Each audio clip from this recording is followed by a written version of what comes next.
ভানপুর গ্রামে সারাদিন নানা রকম আওয়াজ হতো, কিন্তু সন্ধ্যা 7টার পর সবকিছুই থমকে যেত।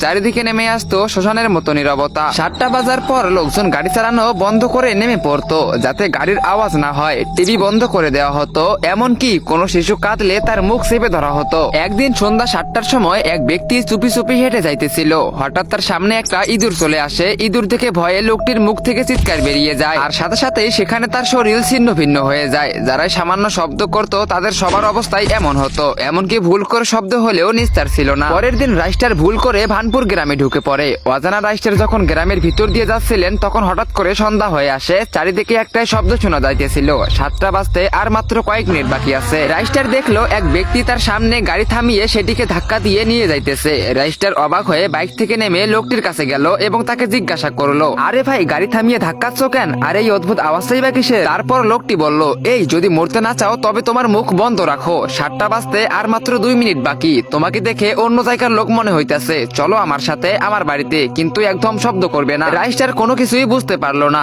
এবং তার কাছে কোনো উপায় না থাকাতে লোকটির পিছু পিছু তার বাড়িতে গেল। ভিতরে যাওয়ার পর লোকটি তাকে চুপ থাকার ইশারা করতেছিল। রাইস্টারের চুপ থাকা ছাড়া আর কোনো উপায় ছিল না। পরের দিন সকালে রাইস্টার রেগে গিয়ে লোকটিকে বলল, দেখো বাপু, আপনি যেই হন না কেন, আমাকে কাল সন্ধ্যা 7টার পর কথা বলতে দেননি কেন? কেন বা শব্দই করতে দিচ্ছিলেন না কেন? জলদি বলুন। এরপর লোকটি কান্না করতে করতে বলল, আরে ভাই, তোমাকে কি আর বলবো, সন্ধ্যা 7টার পর আমাদের জীবন নরক হয়ে যায়। যে কেউ শব্দ করলে তার শরীর 4 টুকরা হয়ে যায়। প্রতিদিন সন্ধ্যায় কারো না কারো মৃত্যু এখানে নিশ্চিত। এই কারণেই আমি তোমাকে বারবার চুপ থাকতে বলতেছিলাম। লোকটির মুখে এসব কথা শুনে রাইস্টারের গায়ের লোম খাড়া হয়ে গেল, কিন্তু রাইস্টার জানতে চাইলো যে আসলে এসব কে করতেছে। তাই সে পরের দিন সকালে প্রতিটি ঘরের ছাদে বড় বড় মাইক লাগিয়ে দিল, যাতে শব্দ করতে পারে। গ্রামে 7টা বেজে গেল এবং রাইস্টারের লাগানো স্পিকার গুলোতে প্রচন্ড শব্দে গান বাজতে শুরু করলো। হঠাৎ এক ডাইনি প্রচন্ড রেগে গ্রামে হাজির হলো। ছাড়বো না, কাউকে ছাড়বো না, কাকে মারবো, কিভাবে মারবো, বন্ধ করো, এই শব্দ বন্ধ করো। ডাইনির কান দিয়ে রক্ত ঝরতেছিল। তখন রাইস্টার ডাইনির সামনে এসে দাঁড়ালো এবং বলল,